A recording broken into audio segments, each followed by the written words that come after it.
Hello, listeners, and welcome to this week's episode of The Cult Vault. I'm your speaker, Casey, and this is Scientology Month. Firstly, I just wanted to say that the audio in this episode does keep dipping in and out. I've edited what I could to fix it, but I do apologise if the levels are a bit strange in this episode. Also, a big, huge welcome to our newest patron, Becca. I am so excited to have you here, and I really hope you enjoy some of the exclusive content. And Becca has her own story to share, which will appear as a Patreon exclusive episode in the months to come, and I can't wait to chat at length. Now, some of you may know that Scientology is sometimes a dodgy topic to cover. Any insinuation of defamation or slander could end with someone's platform being forcibly taken over by the Church of Scientology after being taken through the courts. Now, I don't think there's a chance of that happening here, but I am aware of the dangers and consequences that often come with covering such movements. That being said, I am extremely grateful for all of the guests I've had the honour to speak with in preparation for this month. So, for the month of February, here is part 1, an introduction to Scientology.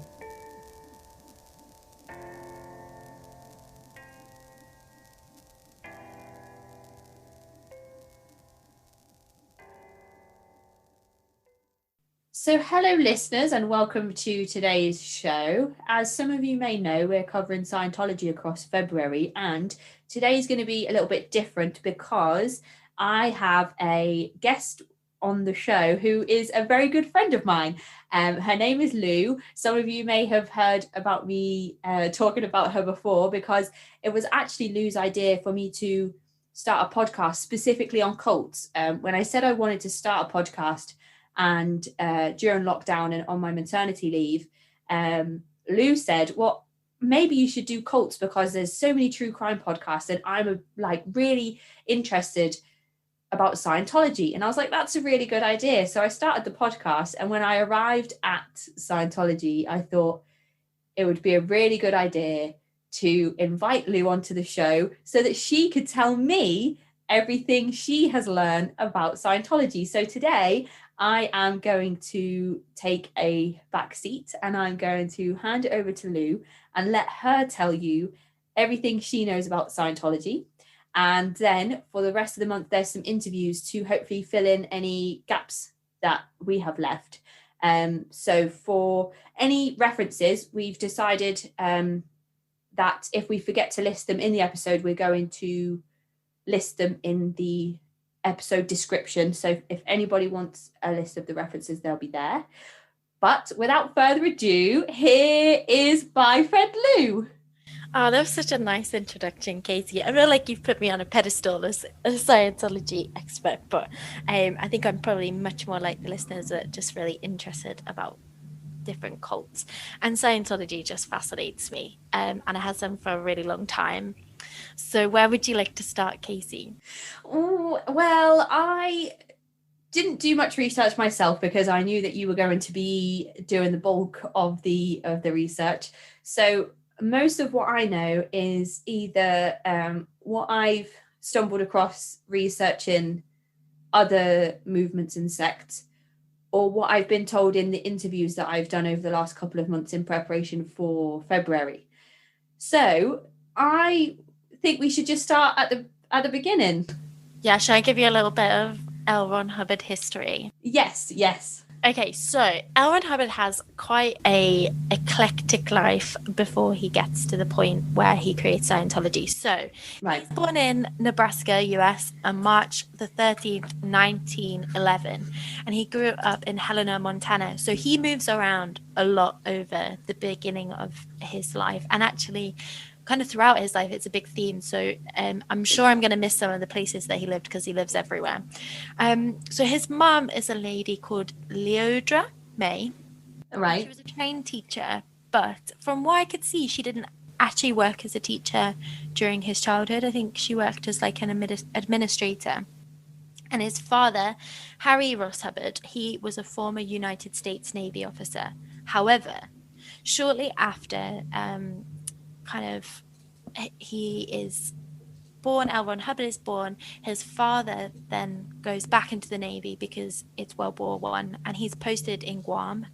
So and so this is kind of like the late 1920s. So L. Ron Hubbard is probably quite a young boy, and he travels with his father on the ship, and they go to lots of different places in Asia and South Pacific. And what I find really interesting is that when L. Ron Hubbard gets back from his trip, he kind of writes an article for the local newspaper telling everybody about all of the places that he's been.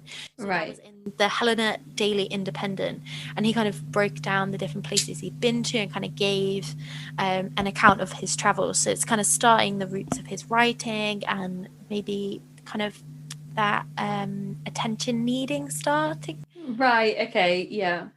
So as a teenager, he goes to George Washington University, where he studied civil engineering. And Hubbard has this really big interest in planes and starts up a glider club, which he, of course, is elected the president of. So over the summer holidays, he organizes a trip to the Caribbean with the rest of the members of the club. However, so the aim of this trip was to find pirate strongholds and relics. Right. But that sounds like my best day out. I want to go looking for pirate treasures and relics. It's just so fascinating that was kind of his ambition, but unfortunately it was described that they had multiple misfortunes, which sounds so ominous. And they were running low on funds, so that trip doesn't go very well. So he returns back to the US, but then he doesn't return to university after that point. So in 1932, his dad says he needs to go. Well, he volunteers him for the Red Cross in Puerto Rico. However, Hubbard travels over to Puerto Rico but abandons his charity mission to find gold. So it's another theme that he's on the search for something there. His mission to find gold doesn't go very well, and he comes back to the US and meets his first wife, whose name is Margaret Polly Grubb, and they have 2 children together over the next 3 years. Right. So now he's back in the US, he's got his children, he's got his wife, and he begins to write novels. He writes pulp fiction novels, he writes fantasy, and he writes science fiction stories. So that's when his first time he started being published and writing a few articles for different newspapers. Right, okay. Yeah. But then go on, ask you. So I was just going to say, I read somewhere that the L in L. Ron Hubbard stands for Lafayette, which I thought was quite interesting. Really? I think so. I think that was his granddad's name. That's so great. Lafayette, I was talking about True Blood in a couple of episodes ago because I was speaking to somebody who was from Shreveport, and I was like, Shreveport's in True Blood, and Lafayette is my favorite character in True Blood, so all roads lead back to True Blood. And then when you started speaking about him traveling with his father to all these places in the world, I imagine at that age, when he comes home and starts telling his local community where he's been and what he's seen, that must be like, he's been to all these exotic places that in the 1920s, like nobody was really getting to go and see. And he's like this kid who's traveling these like to these crazy, like to these countries that are just so far away from. You're 100% right. I think that's the thing that's so interesting as well. And then the kind of themes of him traveling to Caribbean, and then him traveling later on, doing the mission where he goes to Puerto Rico. I mean, this is like the kind of 1920s, 30s. So it's not really. Traveling is taking a long time. It's on ships. It's going quite, far away. It's a very different world, and so I can imagine that had a massive impact on him and who he was, of having all of those different experiences. There's a great article I found where they show his articles where he wrote for the newspaper, which I'll try and include because he's kind of got different different highlights of what he did there. Right, okay, yeah. Also, I don't know if it should be noted that all of L. Ron Hubbard's early life and stories should be taken with a pinch of salt, because there is a book called Barefaced Messiah that basically disproves a lot of what L. Ron Hubbard says he was doing at certain ages. So I don't know if a lot of his stories have been embellished or over exaggerated, or I'm not sure what the truth is, but there are suggestions that not everything he says he's done and seen is true.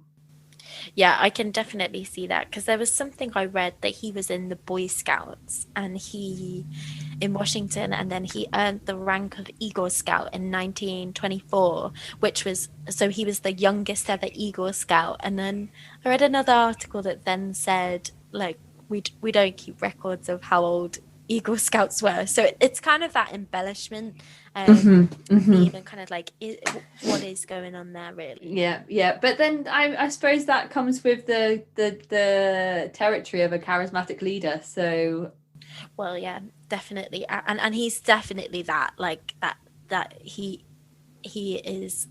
That is him, isn't it? Because the fact that he manages to go from this place of writing novels and fantasy and science fiction, so very much not producing literature, well researched stuff, it's fiction, to then creating these books, these textbooks, which have become people's philosophies and ways that they live, is so interesting. So he's married his first wife, they've got 2 children, and he's just started getting published, writing science fiction novels and writing for various newspapers. Yeah, and then World War II starts. Okay. He then starts serving in the Navy. Okay. So he was an officer and he commanded 2 ships, but on the 2 ships he was removed from command on both occasions. Oh. So yeah, so the US Navy reported about him: this officer is not satisfactory for independent duty assignment. Okay. He is garrulous, which is a great word, and tries to give impressions of his importance. He also seems to think he has unusual ability in most lines. These characteristics indicate that he will require close supervision for the satisfactory performance of any intelligent duty. So things didn't go well in the Navy. No, that sounds almost like suggestion of a psychiatric evaluation. Well, that was very interesting that you kind of brought us there, because he leaves the Navy because he has various physical ailments, and the list is really extensive. So he then leaves the Navy. Well, I think he stays involved with the Navy because they pay him some kind of sick leave. Right. Okay. Yeah. Retirement leave. But he is then based in California, and his first wife, Margaret Polly Grubb, and his 2 children live in Washington. So, and he makes the decision that he's going to stay in California. He's not going to go back to Washington where his family are. Right. He then has another marriage. So he is married to 2 women at the same time. Okay, so Hubbard the bigamist. I know, yeah. So he marries Sarah, and it wasn't until a year after he marries this woman called Sarah that he tells his first wife that he's now married again. Oh, snap. I know. So he's then living on his kind of small disability allowance and borrowing money from his parents. Poor woman with the children to find out her husband's gone and got not even remarried, just extra married again, twice married. Yeah, so I mean, we'll come on to it later, but Sarah makes some allegations that are very concerning about the nature of Hubbard and Sarah's relationship. So living not that far and not having a long time in a relationship was kind of a good thing for Margaret and her children. I'm not sure there. So you were just talking about him like indicating some kind of psychological difficulties. So October 1947, Hubbard writes a letter requesting psychiatric treatment, kind of talking about how he himself feels like he needs psychiatric treatment. Yeah. He then starts writing a book of psychology, which is called Dianetics. Right, yeah. Dianetics, which I'm sure you've heard about from the other interviews, it's kind of the foundations of these Scientology principles. Yeah, it's almost like the Bible, like within Scientology as a religion. Yeah, The equivalent of building block. It's that kind of like first rank the principles. So the principles of Dianetics is that your brain records every experience and event in a person's life, and these bad and painful experiences can be stored in your mind and later cause triggers of emotional and physical problems. So you're saying you have trauma from your past, and then it will manifest itself in, a stomach ulcer or in feeling depressed because of you've got these things. There was the word for them, you used them earlier, which is engrams, I think, is it? That is it. So engrams. Okay. So these kind of engrams are coming up, and he kind of said that through this process of auditing, which we'll move on to, is kind of can help a person clear themselves of these engrams because you're addressing them, and this would allow a person to become clear. And once a person was clear of all of their engrams, they would not be mentally or physically ill again. Okay. So interestingly, we've gone from this point where Hubbard is described to have psychiatric difficulties, loads of physical ailments, and then he kind of finds a philosophy that will say, I will never be ill again because I've reached these things. Okay, that's definitely interesting. That's almost like it's almost I don't, it's strange, like I once worked on a mental health unit with 10 over 60-year-olds with schizophrenia, various types of schizophrenia, and sometime one of the women on the unit, she was born into wealth, and she was born, she must be like almost 90 now,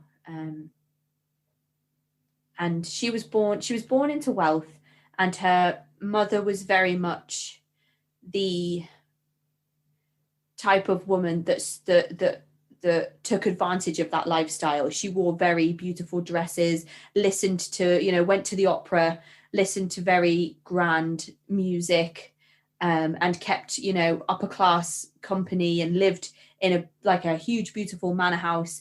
But she had this lady that I used to help care for. She had her out of wedlock, which at the time she was born was not something that was socially acceptable.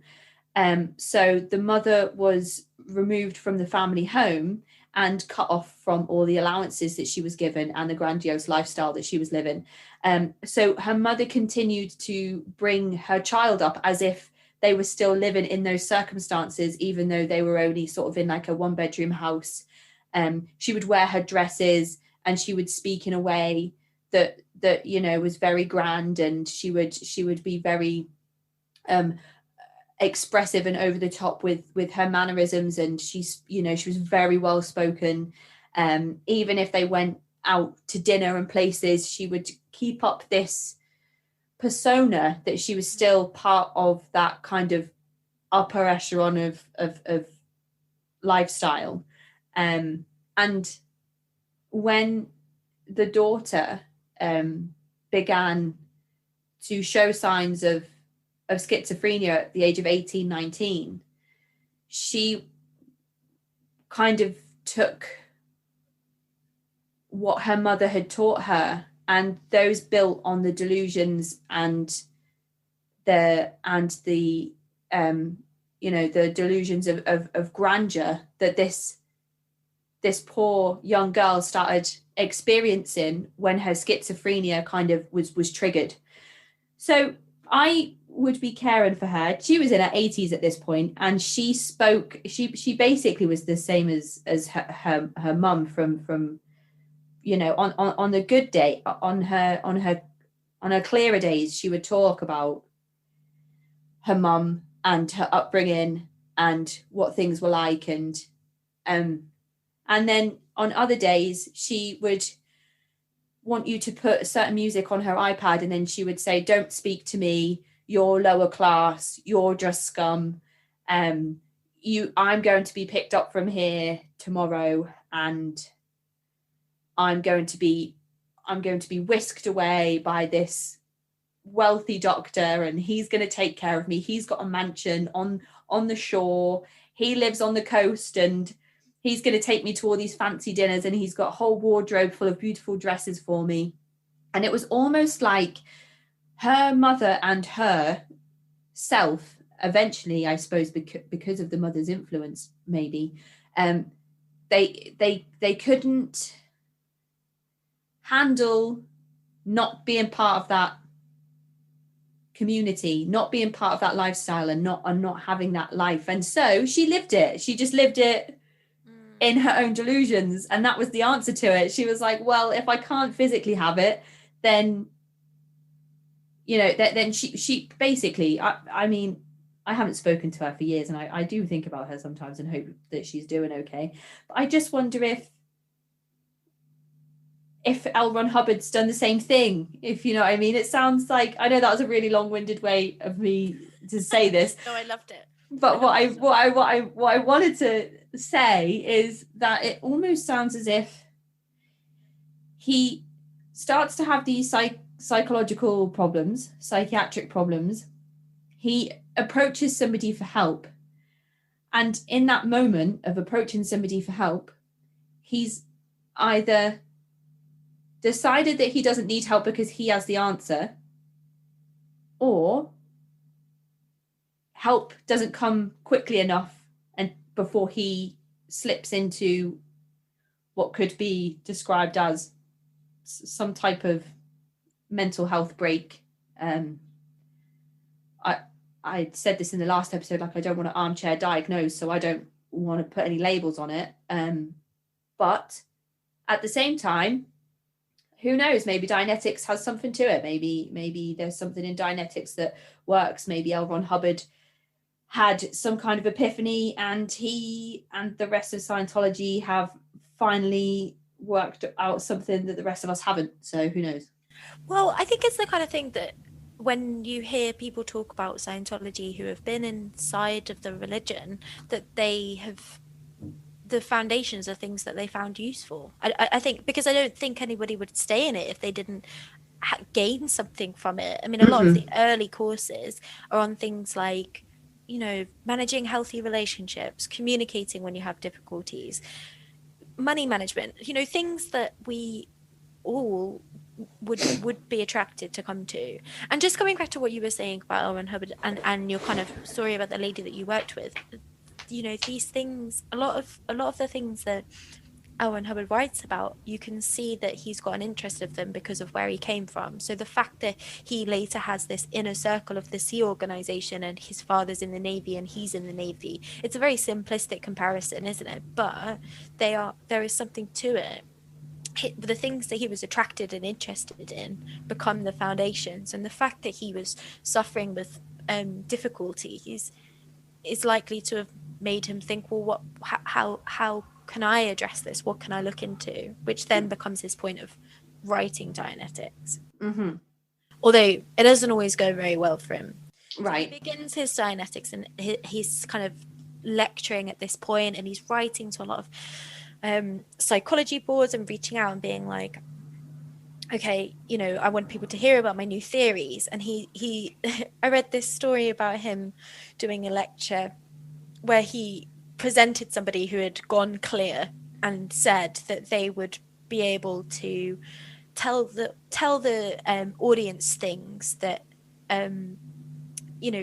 she had such brilliant intelligence that she would be able to just tell them all these things. So he says, right, okay, I'm going to turn around now and I'm going to ask her, so what's the color of the tie that I was just wearing? And the woman gets it wrong and half the audience left. So he definitely Yeah. And I think there's a number of different things that person wasn't able to recall. Okay, so they hadn't rehearsed it, and it wasn't. No, which I suppose. So he genuinely had. Well, you imagine with a lot of the people that are in these situations that their thought processes must be that this is genuinely the right thing. This is him, in earnest saying, hey, I know that this works, and I want everyone else to see how well this works. Mm-hmm.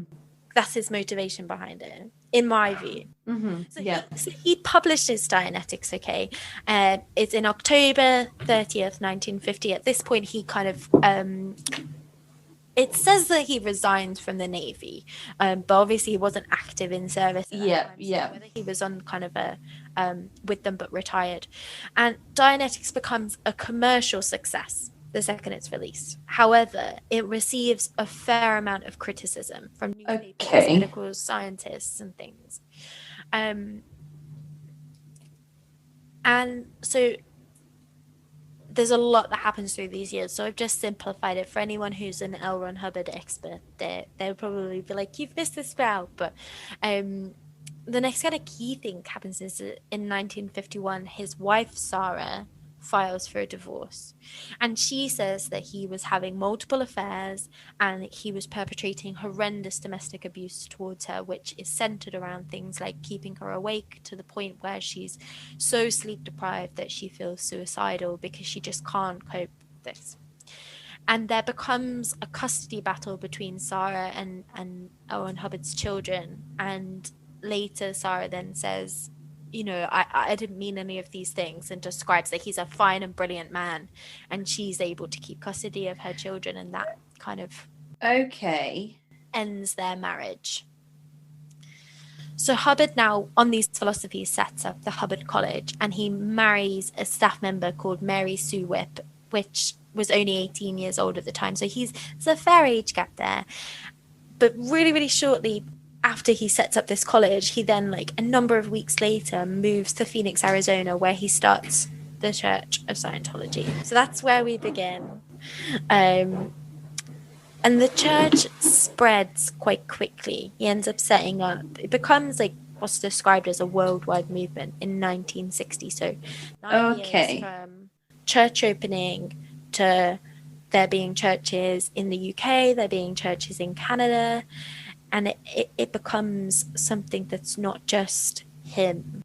Okay, does it have to be like some sort of legal thing in place to call yourself a church, or can you just call yourself a church? So I think the kind of key thing around the church and the Scientology and giving themselves a church name is about the tax status, because the church is exempt from tax. So any profits that they would make on books or auditing or, whatever people have given to the church wouldn't have to pay tax. And that comes into force in 1983. The church gets the status of tax exemptions and is a church. Just a little while there, but it continues to have that status today, as far as I'm aware. So, and I think that's one of the big controversies around Scientology, is because a lot of people kind of call Scientology out for being a money-making scheme. Mm-hmm. I know there was a point in some of the brief research I did. Actually, I think it was in an episode of Last Podcast on the Left I listened to, speak about him in the usual tones that the men present their podcast in, if you've listened to Last Podcast on the Left. And they actually mentioned that they were given the tax exempt status. Then L. Ron Hubbard was found to be dipping into the profits for his own personal expenditure. So they removed the tax exempt status, and then L. Ron Hubbard became less active in the church and took a backseat role. And it was at that point that the church received its status back again. Yeah, so he definitely, when I think we're leaping forward to 1980s. Yeah. Is where he starts taking a step back. Right. Okay. Isn't as full on. So there was a lot of controversy from when it sets up as a worldwide organization in the 1960s. Right. Around Scientology and those things. So in 1963, there was a public inquiry launched in Virginia, Australia, and this then Scientology was banned in Western and Southern Australia, because it was described to be a self-improvement cult, and there were allegations that the church was brainwashing its parishioners. So that happens, and then there is a number of other, I mean, probably countless people being like, hey, I think we need to look into this new church that's starting up. It just doesn't, you know, those concerns around what it is. Mm-hmm. And then L. Ron Hubbard then gets, in like 1968, gets into kind of difficulty. And I've read lots of different views on what happens here. Okay. I think that there was some concern around his kind of tax exemption, which is probably linked into what you're saying, is that he was kind of maybe embezzling the funds that the church was making. Anyway, he ends up starting in 1967 the Sea Organization. Okay. He moves into, because of all of this kind of bubbling difficulties in the communities, he sets up a fleet of ships, where there's a ship called the Apollo, and he called for his parishioners who wanted to commit themselves to the church to join him and be part of the Sea Organization. Okay. Kind of this, which everyone kind of calls the Sea Org everywhere. So this is, I think, what you're saying is there's everything's quite challenging. So, and by moving onto water, he's not basing himself in any land, so he can't be tried of crimes, he can't be investigated. And so while all of these kind of multiple different people are kind of rearing their heads and saying, hey, this isn't right, he's gone, well, it's me and my Sea Organization. Okay. Yeah. Apollo. So Hubbard then takes a backseat, and he goes and kind of lives back in the US, and this is where David Miscavige, who is now, his official title escapes me, but he is the leader of the church. He's the figurehead of the church now, and he continues to be now today. And he kind of takes over after Hubbard, who is at this point really physically ill. Okay. Which is not something that Scientologists would agree with, because obviously if he was clear and he was producing all of this literature about Scientology, the fact that he had physical ailments was hid because it would counteract all of his research that he'd put in, all of the philosophy. It would undermine it. So when L. Ron Hubbard finally passes, he has a stroke on January the 17th, 1986. The message for the church delivered by David Miscavige, and I'm sure anybody who's read anything about Scientology or seen anything will see this speech that David Miscavige gives, where he says that he drops his body. So they don't say that he's died of a stroke. They say he's dropped his body and he's gone to continue his research without the physical restraints of a body. And then David Miscavige becomes the leader.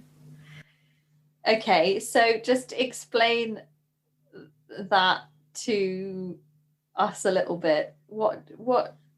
So the kind of basic principles of Scientology around this idea that you are a spiritual being and you're living through multiple lives. You've had past lives, you'll have future lives, and that's kind of one of the basic philosophies.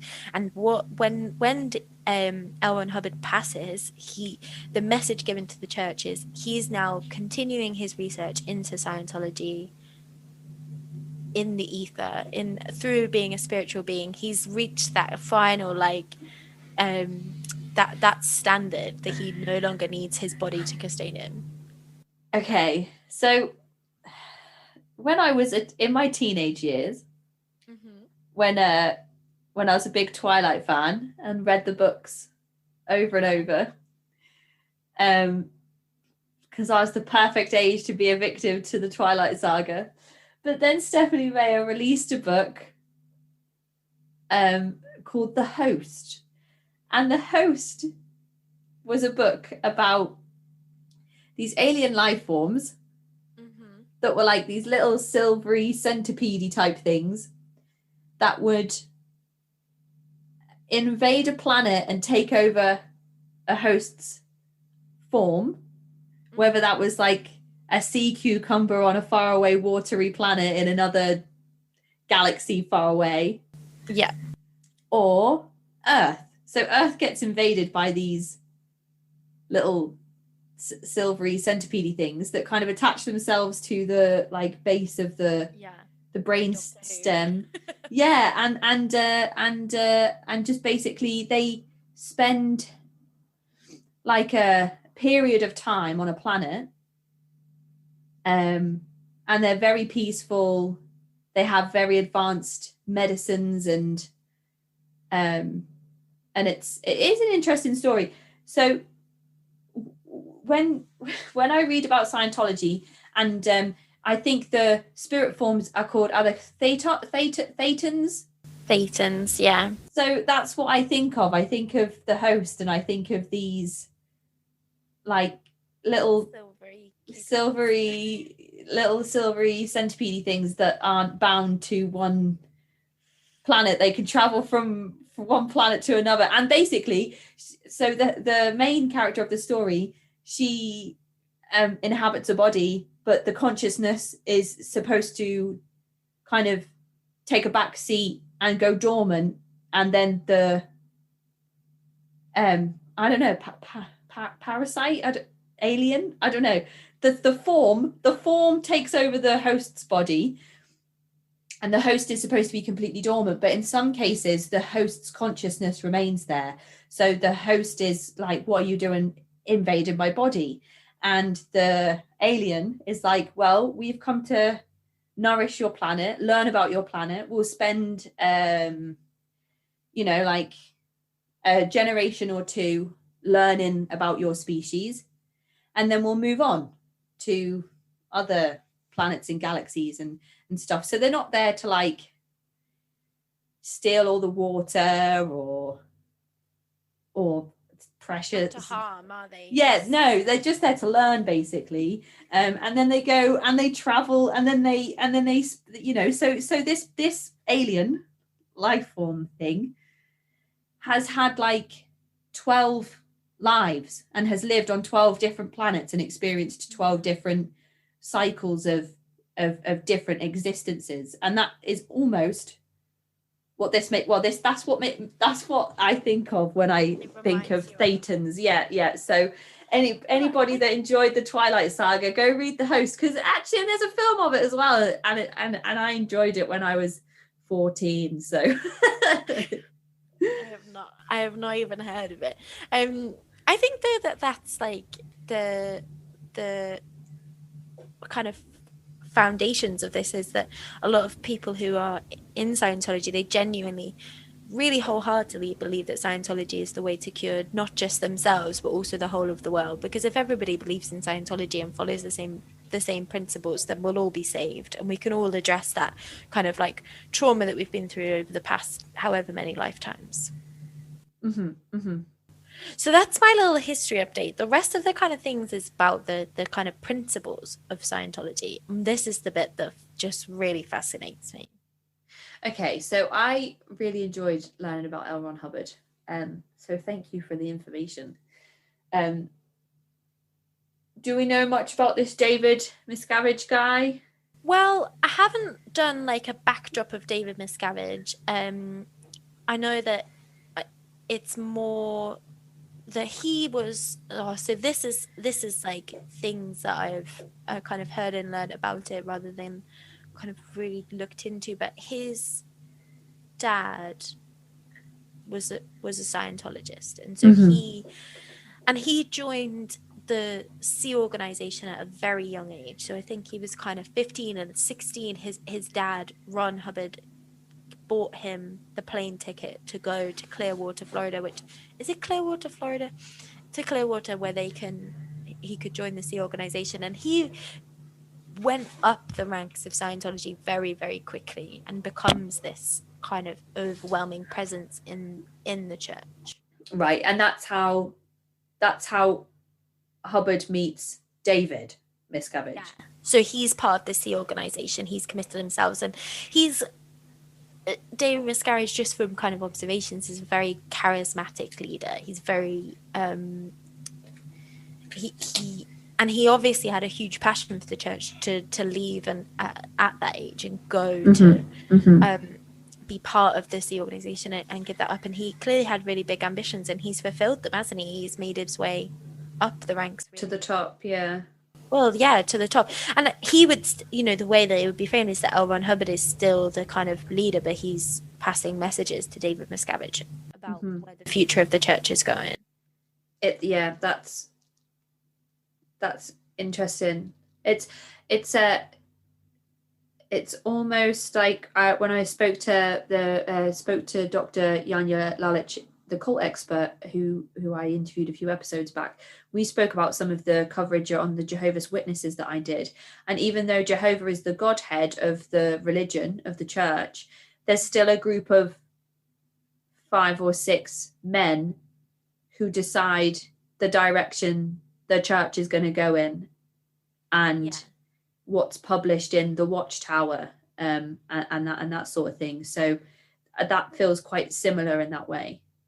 Yeah. So what I think the big difference between the two kind of leaders that you have in Scientology is that people who have left the inner circle, so the kind of Sea organization's kind of core, because I think there's layers to this. The Sea organization is probably quite broad, and it becomes to the inner circle. Okay.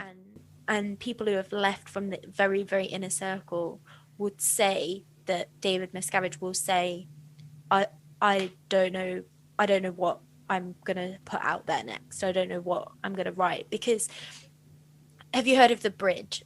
The bridge to total freedom. So this is kind of the basis of the books, and you do the levels until you get to the point where you're clear, and then you have the operating theta levels, the OT levels, and they currently, I think, go up to level 8 at the moment. But what they're saying is that David Miscavige is writing and finding the next OT levels coming from L. Ron Hubbard. Right. The inner circle will say that David Miscavige will turn and say, I don't know what to put out there. I don't know. We need to make this stuff up. Right.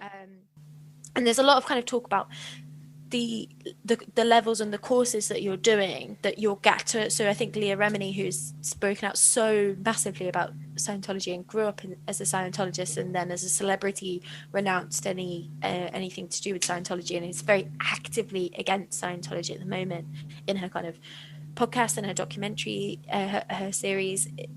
She will say that you will start on a course and you might make your way up to kind of a certain level of grade, and then the leaders of the church will go, oh wait, we actually made a mistake in 2 grades below you, so you'll have to go back, relearn all of that stuff. And right. So it's like I don't think you can ever kind of complete Scientology, because there will always be, even though there's a set structure and bridge, you will get up there and then you will have to go back and relearn different things, because they'll say that they found new meaning in the literature, or they found different points that wasn't there previously.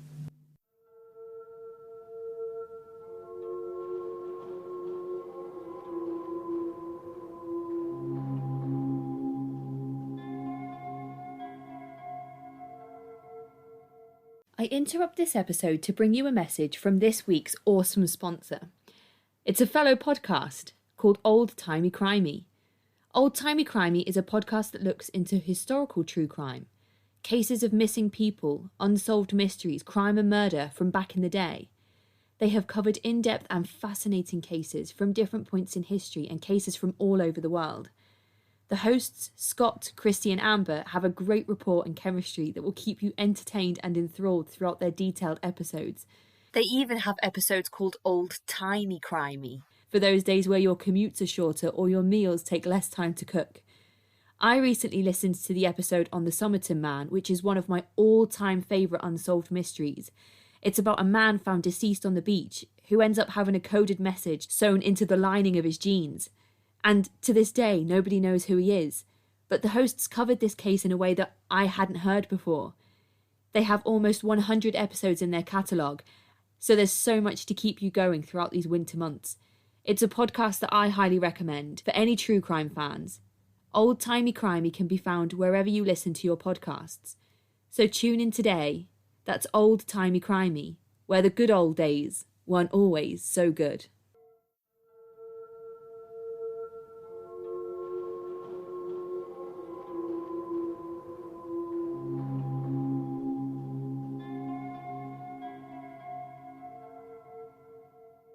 Right, okay. So why does he need to keep putting out these OT levels? Did L. Ron Hubbard promise that there was a certain level people could reach and he passed away before he'd written all the levels?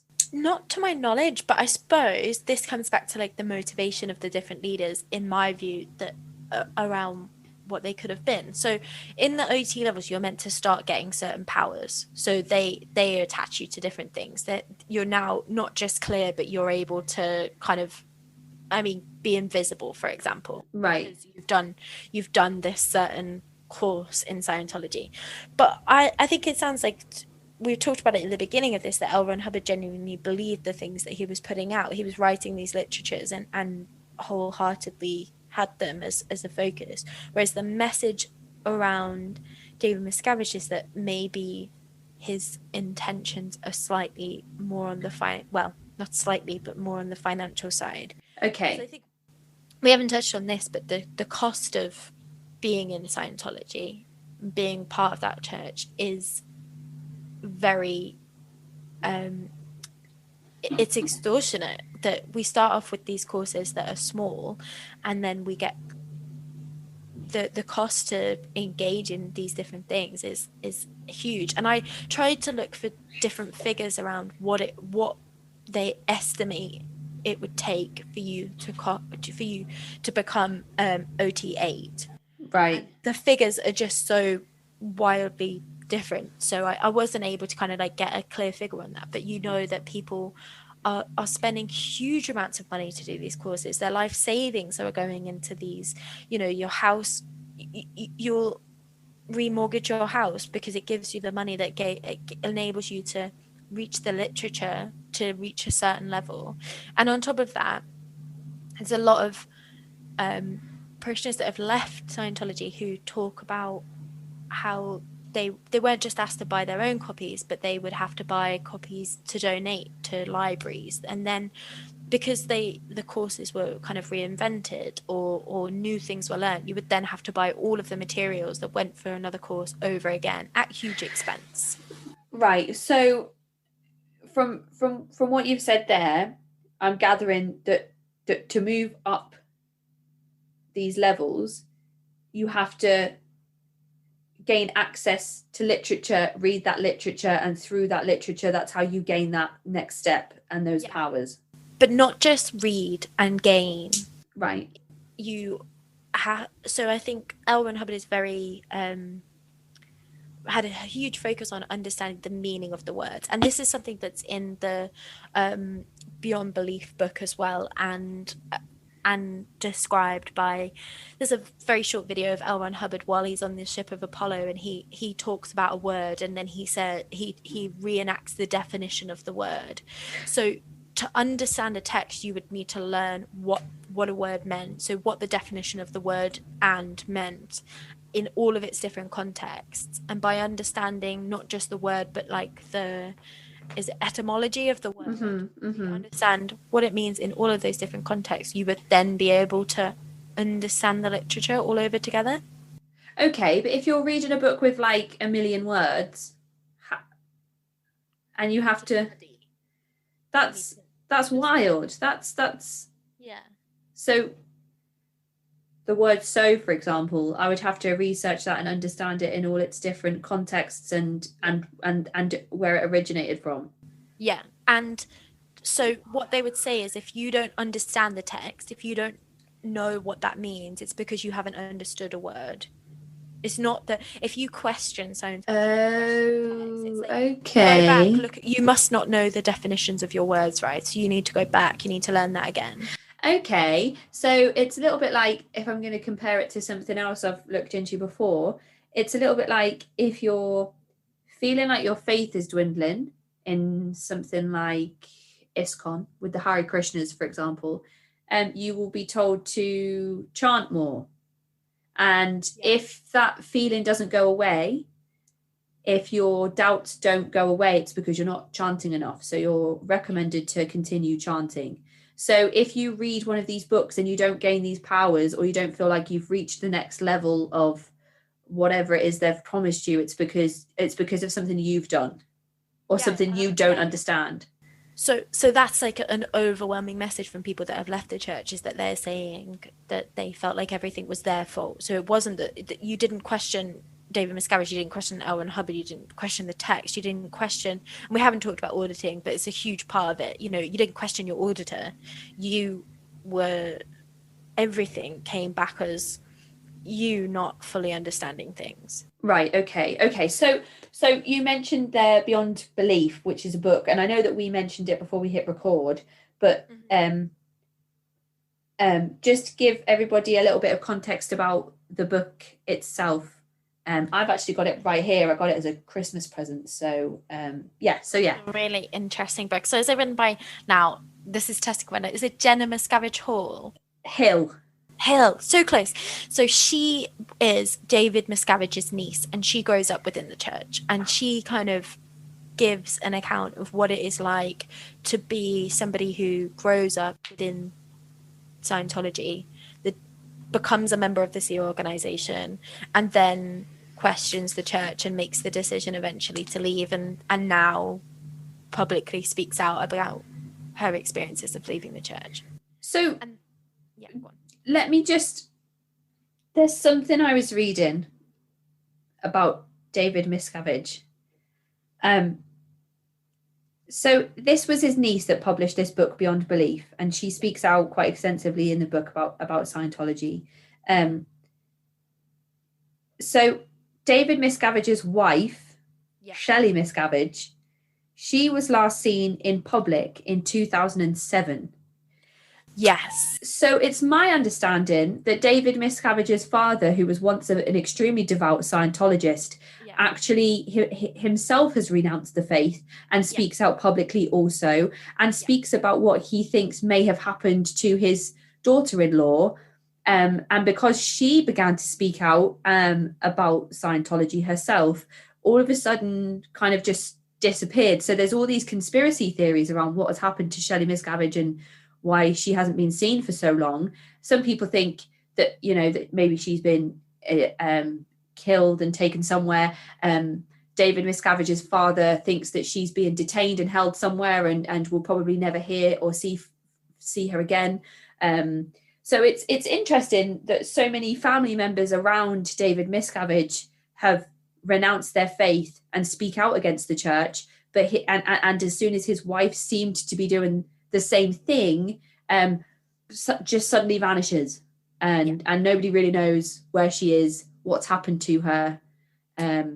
So that's interesting. It's definitely something I want to cover on a conspiracy episode at some point. You should do it. So Leah Remini and files a missing persons report, and the police go to Clearwater to try and find her, and they claim that they have seen her, the police, right, more recently than, was it 2007? Yeah.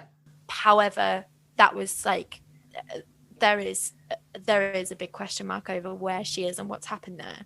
Yeah, especially with the growing sort of influence that Scientology has in different areas of society in terms of law and government and things like that. You know, there's increasingly more influential people joining the Church of Scientology, that there is almost, you know, people could say that the police could have been paid off, or the police have ties to Scientology. So, you know, if there's no physical evidence that she's been seen, then maybe that's not the truth. I don't know. It's just interesting. And it is a bit of a rabbit hole, and it is one of those things that I've read up about and thought, oh, I really do want to talk about this. So maybe that's something to think about in the weeks to come. But yeah, as a side note, as you mentioned, Jenna Miscavige Hill's book Beyond Belief, where she speaks about her journey through Scientology and her exit from Scientology, and David Miscavige's father and wife. I just thought it'd be interesting to kind of let the listeners know that there is that little aside that's going on with Scientology. Oh, definitely. And that's something so interesting, because it feels to me like there are layers within Scientology, and Jenna Miscavige Hill talks about this in her book, that she is sent to go and set up a Scientology church, I think in Australia, and she goes and finds that people are just, you know, normal, regular people who are part of Scientology, and not in this level of extremism that we see in the Sea organization and kind of the inner circle. So it's almost as if you could be a practitioner of Scientology, you could be a member of Scientology church where you live, and you can buy the books and you can do the self-study that you need to do and be part of the church, and be a person that maybe this doesn't take over your life in the same way that we see when people are in that kind of real inner circle of the church. Yeah, where they live and breathe Scientology every single day. Because I know that members of the Sea Org dedicate their lives to Scientology. Not their life. They sign a 1 billion year contract, because they're thetans. So they're going to be reborn into the next body. And so they're not just signing up for that life, they're signing up for loads of lives. So let's do this. Let's get into the Sea Org, because that's just okay. This just fascinates me, and this principle as well about the we've talked about it before the podcast started, but the children are not children, they are spiritual beings in small bodies. So, and they're treated as such. So you would ask for a 6-year-old would be expected to do exactly the same level of work and same level of understanding as a 50-year-old, because they're just as much of a thetan as the next person. And this principle also breaks down family ties. So members of the kind of church who are dedicating their lives to the church you might have a mother, but it's not your mother. It's not an emotional thing that it's your mother, because it's just your mother in this life, and it's just your father in this life, and your brother in this life. So there's not the same importance on family ties, which means that the overall focus is on the church and being part of the religion, being part of that. Right. Your dedication is towards the goal of Scientology and not to your family around you. So let me just try and get my thoughts around this. So if I sign a 1 billion year contract, so that me as a thetan, not my body as a shell or as a vessel or whatever, so when I'm reborn, how come I don't know? I'm 27 now. Surely I should know that I've signed this contract and make my way back to Scientology. That's an interesting point. So I suppose maybe you would be reborn into the Sea organization. Yeah, because you're supposed to commit your life to the Sea Org, then you die, then you go back to the Sea Org, then you get a new vessel. Yeah. You shed your old vessel and you get a new vessel, and then you go back to the Sea Org and you commit another lifetime to the Sea Org, and then you shed your vessel again, and then you get a new one, and then you're supposed to do that for 1 billion years. You're supposed to. Yeah, so that's your contract is for 1 billion years. But here's the kind of interesting part about, so the Sea organization, I think, have reviewed their rules, and so I think you have to be 12. But I'm not 100% sure on that you have to before you can join the Sea organization, because they don't want children in the Sea Org, and they also don't allow pregnancy in the Sea Org. But you're still a child if you're 12. You're still but tiny. You're a thetan, you're a spiritual being. Yeah. So it must be something about that. So the joining the Sea Org means you're going to get accommodation and you're going to get food.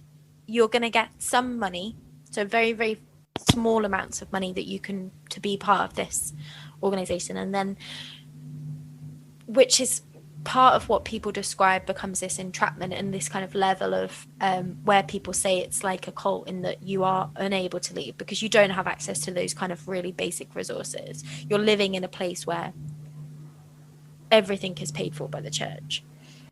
Okay, so are we living in like dorm styled living? Do we have our own rooms? Is it like a hotel? And the Sea Org at this point is not on the sea anymore. It's mostly on land. Yeah, so there's Flag, which is in Clearwater, which is the headquarters, and that's on land.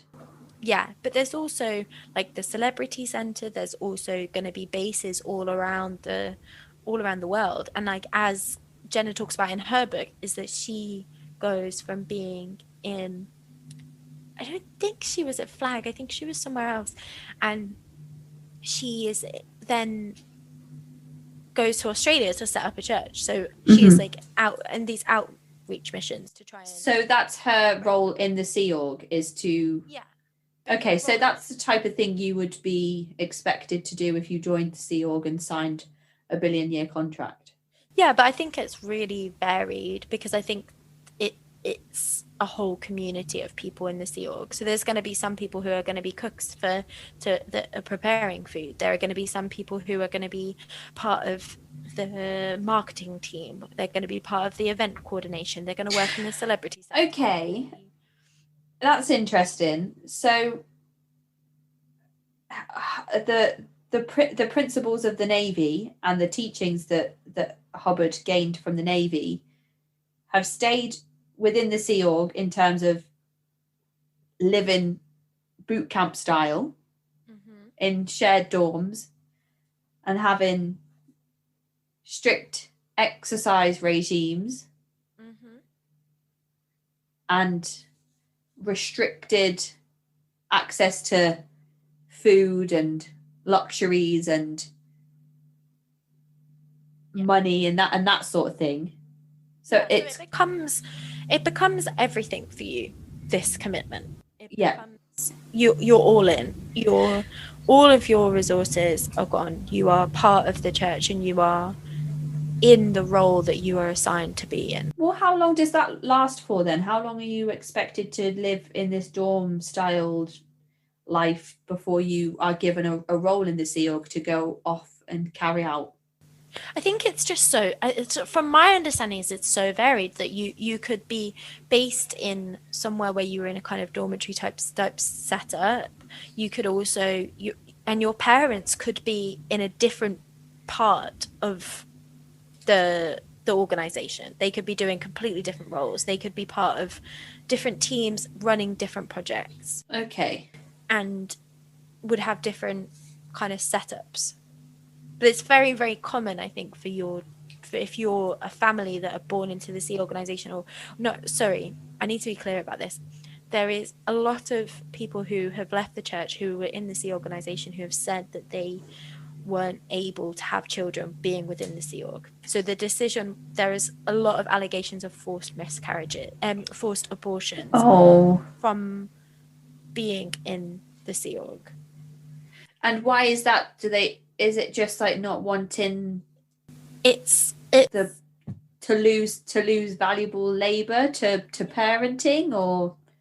I think that's just open for interpretation on the rules. Yeah, some people have said that they wanted to start a family. They've married a Scientologist that they met through the Sea Org, and then they've wanted to start a family and they've taken a step back. They've left the Sea organization and had children, which is an interesting thing that is something that happens given that they've signed a 1 billion year contract. But you also can imagine that a church would want people who have grown up within Scientology. This is the way that a lot of people learn about the church and they become part of it, is because of their family ties.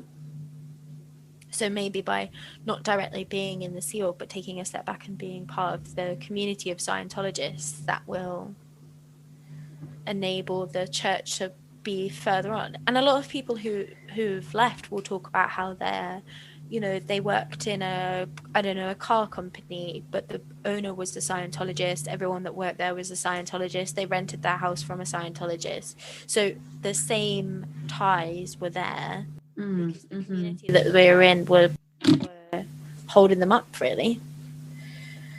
Interesting. So the Sea Org itself sounds quite militarized.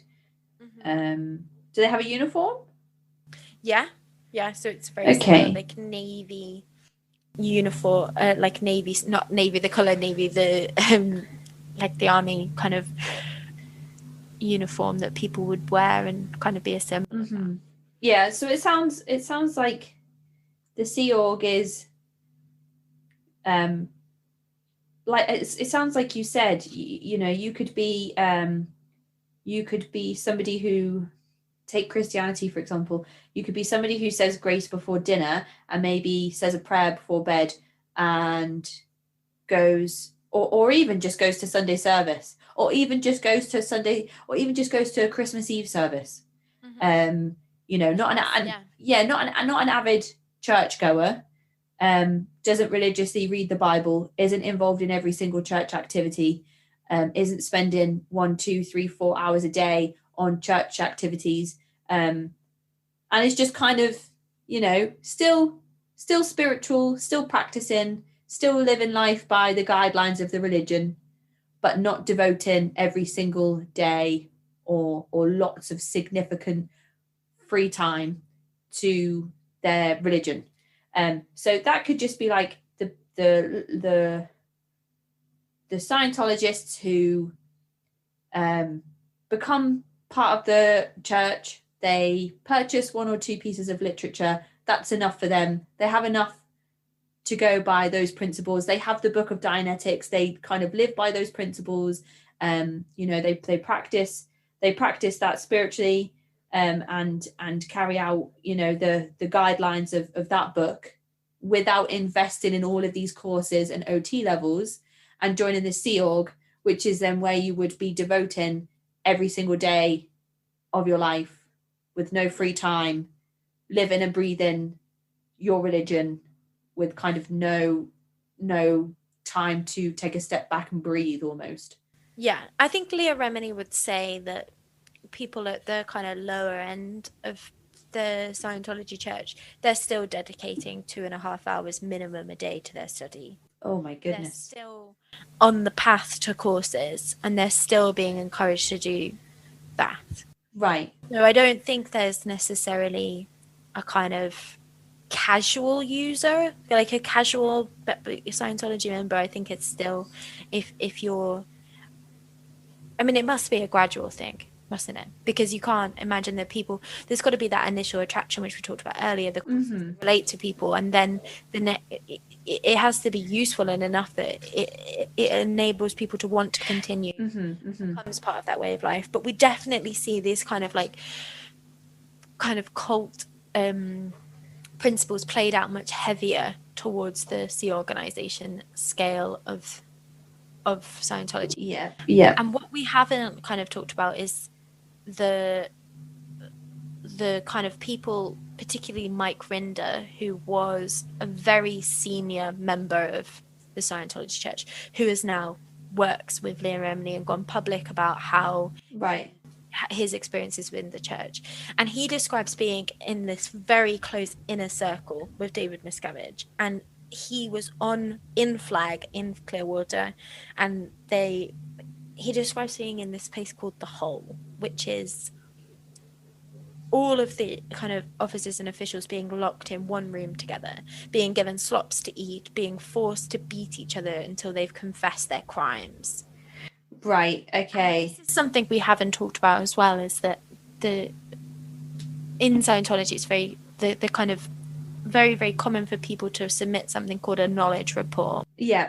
On their brother or their partner or somebody who they see to be questioning the church or to be kind of right. Yeah. And it could be something as simple as making a comment about, you know, another person, and that you could be written up and there would be an internal report sent through. And then we see a process of people coming in for auditing sessions, which they're paying for, where people are holding on to the e-meter.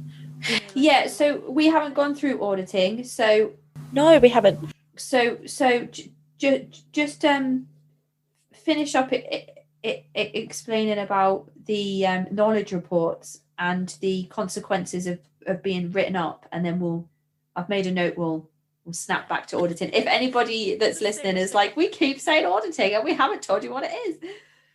Yeah, so I think it's just a way of keeping people in check, isn't it, these knowledge reports, because you would be afraid that if you question the church and you made any comments that were negative about the church, mm-hmm. that the people around you and that you love would write up a report, and then there would be consequences for the fact that you've done that. Yeah. And that's very common. We've talked about that with the troubled teen industry, how reporting culture is such a big thing. And we've talked about that with the Jehovah's Witnesses, how it's expected that you will go and snitch almost if you have noticed somebody doing something. Even in the Pentecostal episodes I've just released, one girl got into trouble because she trimmed the ends of her hair, and she'd signed a contract at a young 14, I think she was.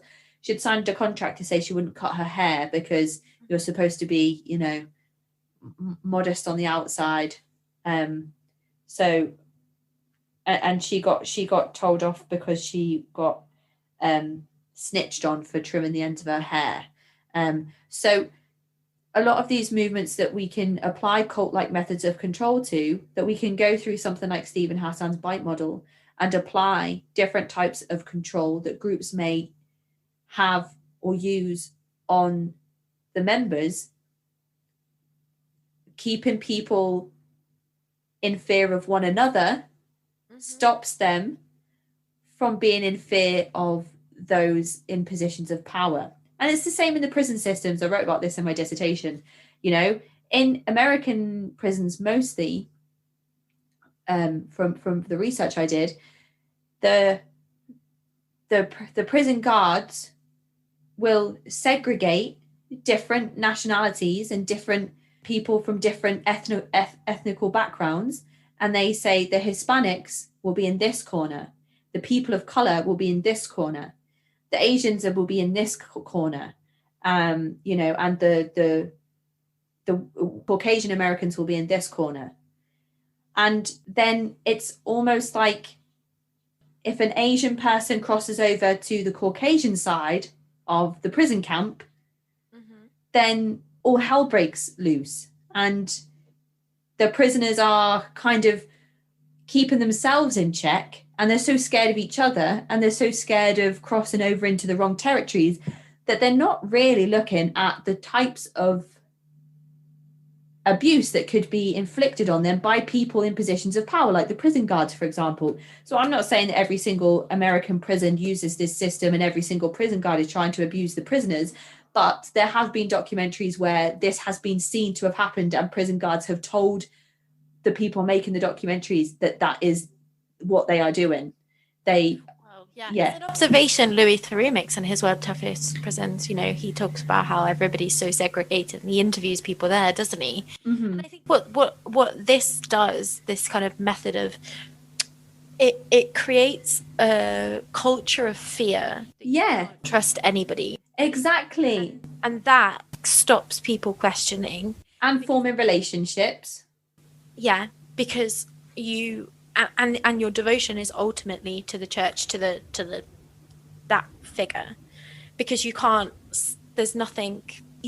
form that relationship with your partner, because your partner could write up a comment that you make. Mm-hmm. And if they don't, and later on it comes out anyway from somewhere else or some other way, then there's a chance that the person that had knowledge of it and didn't bring it to the attention of somebody in a position of power or an authority figure, then themselves risk getting into more trouble or facing severer consequences or more severe consequences. Yeah. Because they withheld the information, and obviously it's encouraged that you would bring that information to the attention of somebody who can dish out whatever punishment they deem. The consequences for what's happened completely. So that's knowledge reports. And yeah, I think is that a big thing, like in the Sea Org, or just across Scientology in general? I think it's across Scientology in general, Okay, but it is definitely a big thing in the Sea Org, because that is one way that people are keeping you in check. So let's go back to auditing. What is it? So auditing is a process where you will go into a room with somebody who is a Scientology member that is a trained auditor, and it's something, as you move up the ranks, you might yourself learn how to be an auditor. And it's a machine that you hold on to called an e-meter, which is a lie detector, and you will hold the two kind of metal what's it called, like, parts of the instrument. And I think it seems very similar to kind of counseling to begin with, that there is it engrams, the things that the traumas that you've had in your life you will speak about, and they will be recorded, and the concept is that you will repeat that information over and over again at great expense to yourself, and also being recorded by the church to the point where you don't have the same reactions. And I think that's when you clear the memory, because you've repeated it to the point where it's no longer causing you distress, it's no longer challenging, and then you're able to move on. Okay, I could see how that would be beneficial for somebody. Completely. I mean, do you know how much? I'm guessing you have to pay for an auditing session. Yeah, I don't know the exact figure for an auditing session, and I would anticipate that it probably is varied. Is it something that Scientologists do repeatedly, or is it sort of like an initiation thing, or? Yeah. So you get like package deals on them. So you buy, you could buy 100 hours of auditing at a reduced cost from 50 hours, and then you would engage in that as part of your courses and your study. Right. Okay. So obviously, you go in.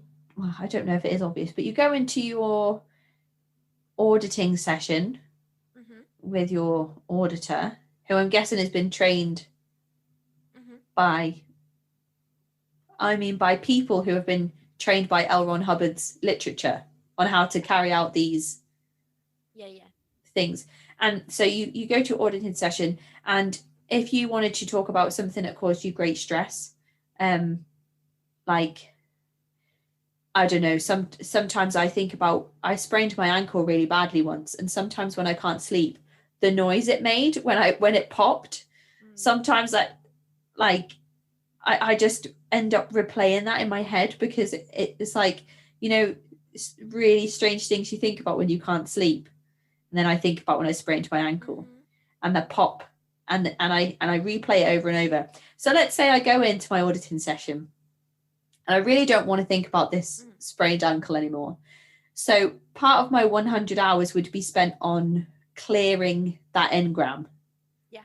So I guess that's down to the auditor how long that takes. Will they tell me when my reactions have changed? Yeah, and you also are not just addressing the ankle you break in this life, you're addressing the ankle you broke 3 lives ago, because you carry those engrams. So they could tell me that I had like a really bad car crash 3 lives ago, but I've carried it with me into this life, and so I might never be clear then. There could be things I don't know that happened to me in my past lives that are affecting me today that I can't remember or recall. Yeah, but the concept is, as if you're working with Scientology, you will. It's not that they will tell you that you've had a car crash; it's that you will tell them. So I could say I could say I feel like I may have had a car crash, although not in this life. Yeah. And sometimes they might be kind of things that you've done that aren't good, you know, things that you're ashamed of, things that have broken the law, and recalling those in that environment is very dangerous, isn't it? Because if somebody is recording. Yeah. And I suppose they're the types of environments where you would speak about those things. Yeah. Especially if you really want to reach that level that L. Ron Hubbard promises you could reach by going through this auditing process. But what if it takes me 100 hours for the auditor to tell me that I've finally become clear on the engram around my ankle? How long it takes. That's how long it takes. So you just need to buy another bundle. You need to do more auditing sessions. You need to just get back to it. That feels that feels a little bit unjustified.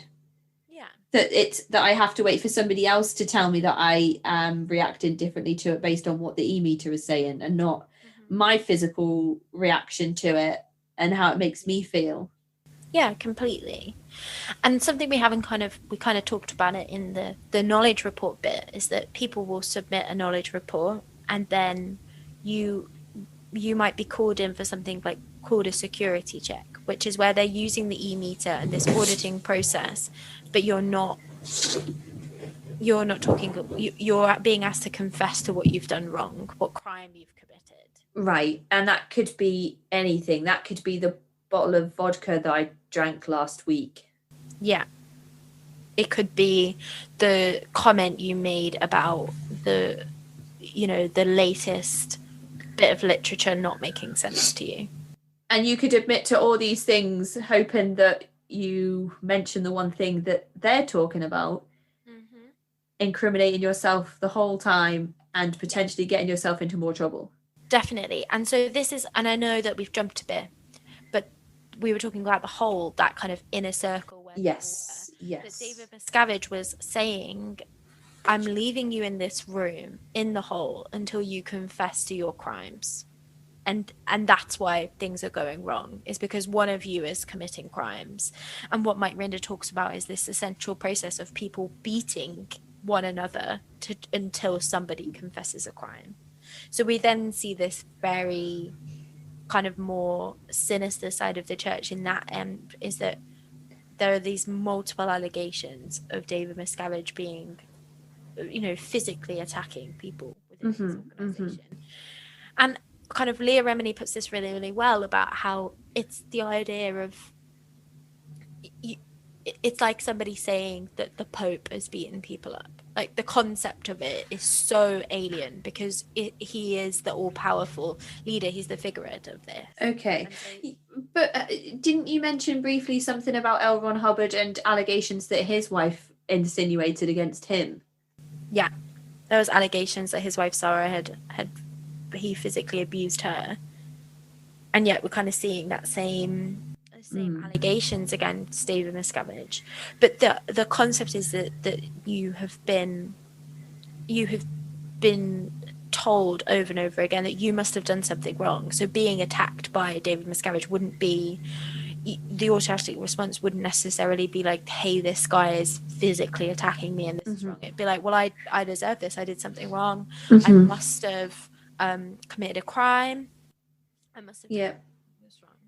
It sounds extremely similar to Synanon and the tactics used in the therapeutic boarding schools across the troubled teen industry, where a lot of the young people recall having somebody scream so much in their face, telling them to admit to things they'd done, that they would end up making things up, that just to stop the screaming, just to stop the shouting, and to end the session that they were in, they would end up admitting to something that, admitting to, I don't know, having sex at the age of 13 when they didn't even know what sex was, and things like that. That's a massive theme, isn't it? So that people would confess to crimes that they hadn't necessarily done. But also, when we were talking earlier about reading the textbooks and saying that you could say that you understood it, that it all made sense to you, when you read these things, even if it didn't, because that would mean that you could move on to the next level. Yep. And it's that's similar to Pentecostals when they all say that they can speak in tongues, but all the ex-members I've spoken to said that they were speaking gibberish in the hopes that people wouldn't realize that they were pretending. And the whole while they did that, they were thinking, oh, it will come to me one day I really will speak in tongues, and it just never happened. Yeah, faking it till you make it. Yeah. So there's one big part of Scientology that we've kind of not talked about, and I'm sure there's other things that people haven't talked about, but it's the process of leaving the church. Okay. So if you say you've committed crimes, you've been found to have committed loads and loads of crimes and had allegations, you could be declared as a suppressive person, right, and then ostracized from the church. So that could be if you were had done something wrong, or if you decided to leave. And one way that Scientology kind of keeps people from learning that the view of Scientology is not necessarily positive is that if somebody in your family or somebody you know is declared a suppressive person, then you need to disconnect from them.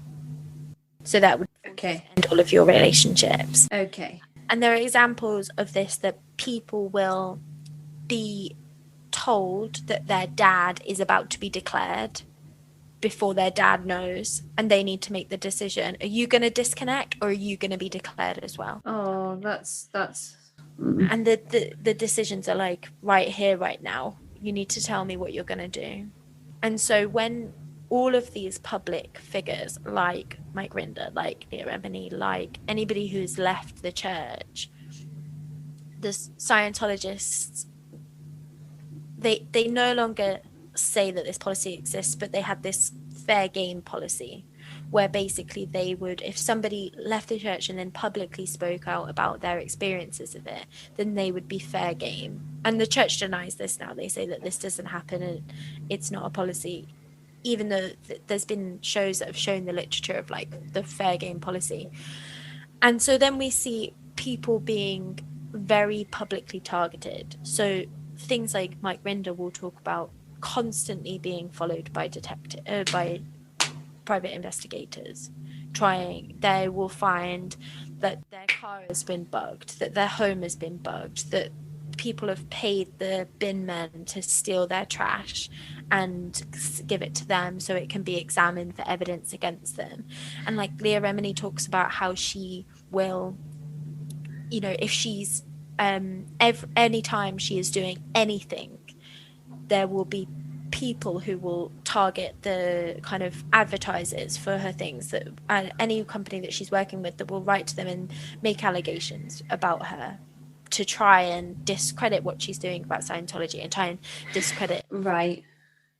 So that's quite scary, isn't it? Especially because of the financial the financial giant that Scientology is, that the Church of Scientology is, the billions and billions that they have. I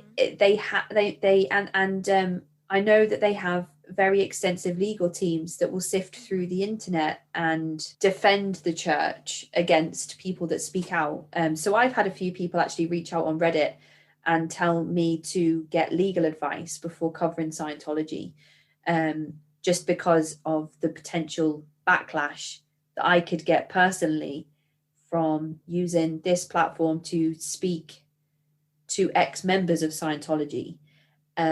I don't know what's going to happen. I don't know if there will be any backlash. I don't know if people will start contacting me or attempting to communicate with me. It's only a very small platform, and there are other podcasts out there that are much bigger than mine that have spoken egregiously about Scientology. So I think it's going to be okay.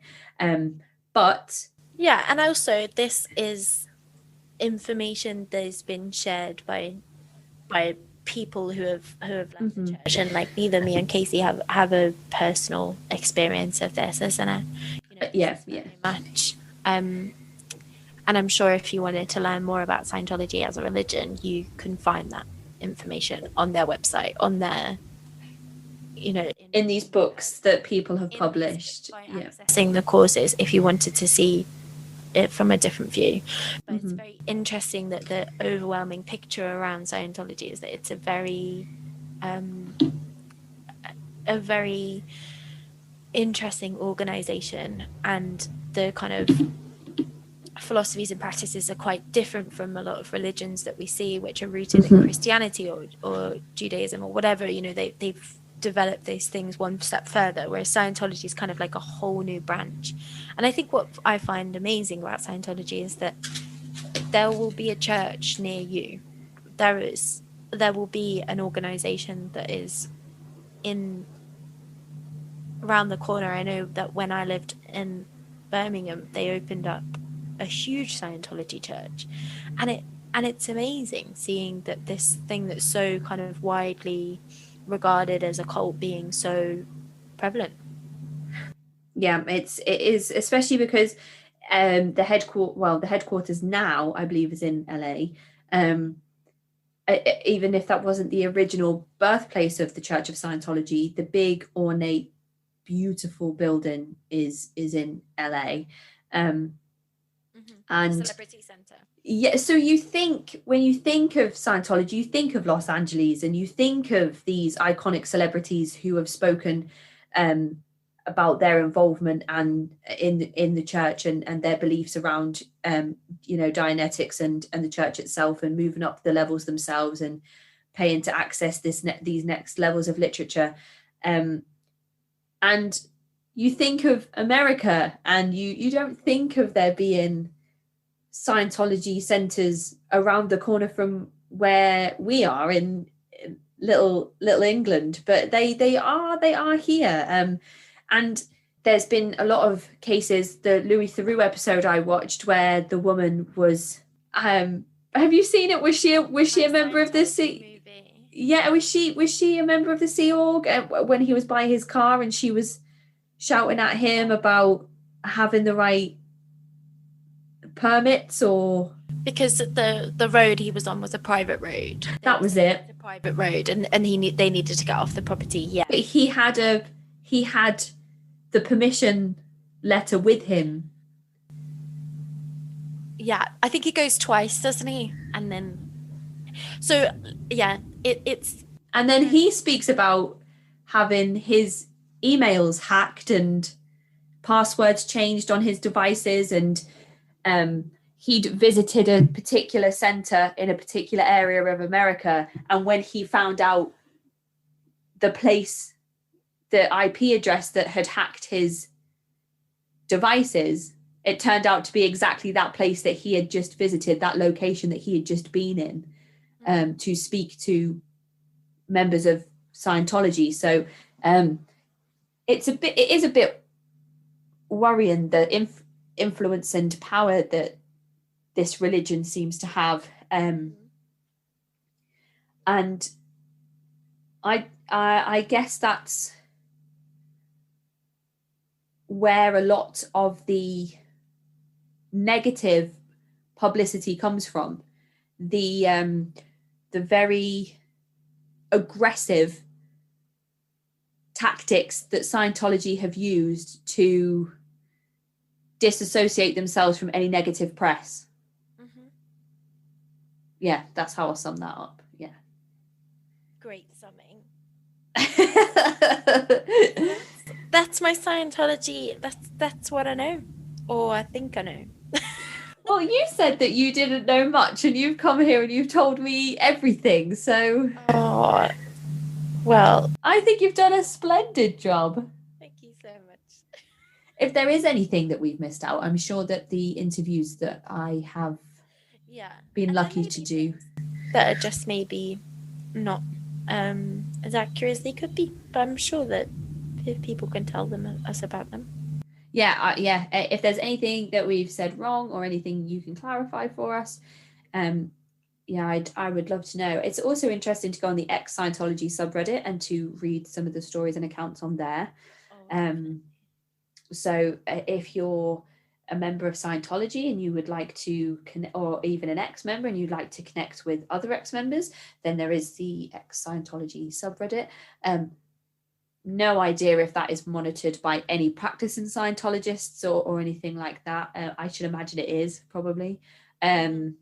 So yeah, I think it's been a productive interview. So thank you so much, Lou, for coming and joining me today. We'll have to have you back for a new topic in a few months' time.